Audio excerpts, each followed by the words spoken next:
కారుమూరి అరెస్టుపై తనకు ఎమ్మెల్యే అరిమిల్లి రాధాకృష్ణ స్పందించారు. కారుమూరి అరెస్టులో రాజకీయ కక్షలకు తావులేదన్నారు. చట్టం తన పని తాను చేసుకుపోతుందని తెలిపారు. మద్యం పేరుతో కోట్ల అవినీతికి పాల్పడిన వ్యవహారం దర్యాప్తులో బయటపడుతోందని ఈడీ, సిట్ దర్యాప్తు సంస్థలు 6 నెలలుగా ఆధారాలతో విచారణ చేస్తున్నట్లు వెల్లడించారు. కారుమూరి కుటుంబ సభ్యుల ఖాతాల్లో భారీగా నగదు లావాదేవీలు జరిగాయని ఈడీ గుర్తించిందని ఎమ్మెల్యే పేర్కొన్నారు. మాజీ మంత్రిగా ఉన్నటువంటి యనమల రామకృష్ణుడి గారి మీద ఎస్సీ ఎస్టీ కేసులు పెట్టి ఆ రోజు మీరు ఏ విధంగా ఆయన్ని హింసించారు.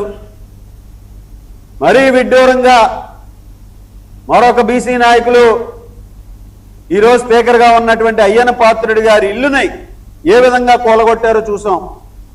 ఆ రోజు ఇంటి మీదకి దాడులకు ఏ విధంగా వెళ్ళారో. అయ్యన్న పాత్రుడి గారి మీద ఎటువంటి కేసులు పెట్టారు? మీరు రేప్ కేసులు పెట్టారు. అంత దుర్మార్గమైనటువంటి పరిపాలనని ఈ రాష్ట్ర ప్రజలందరూ కూడా చూశారు. ఈరోజు మీరు ముసలి కన్నీరు కార్చుతూని మీరు చేసినటువంటి తప్పులు, మీ పాపాలు అన్నీ కూడా ఈరోజు పండుతున్నాయి. ఈరోజు మీరందరూ కూడా దాన్ని అర్థం చేసుకోండి. ప్రభుత్వ ప్రమేయం కానీ ఇక్కడ పార్టీల ప్రమేయం కానీ ఉండదు. ఈరోజు మీరు ట్రాన్సాక్షన్లు చేసుకుని మీరు మీ ఖాతాల్లోకి పంపుకుని దాన్ని ఎదుటివాడికి పూయాలంటే ఎలాగా? ఈరోజు సిగ్గుండాలి వైఎస్ఆర్ కాంగ్రెస్ పార్టీ నాయకులకి.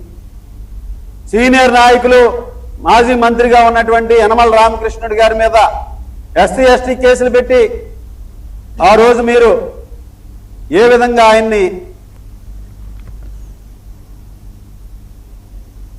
రాష్ట్ర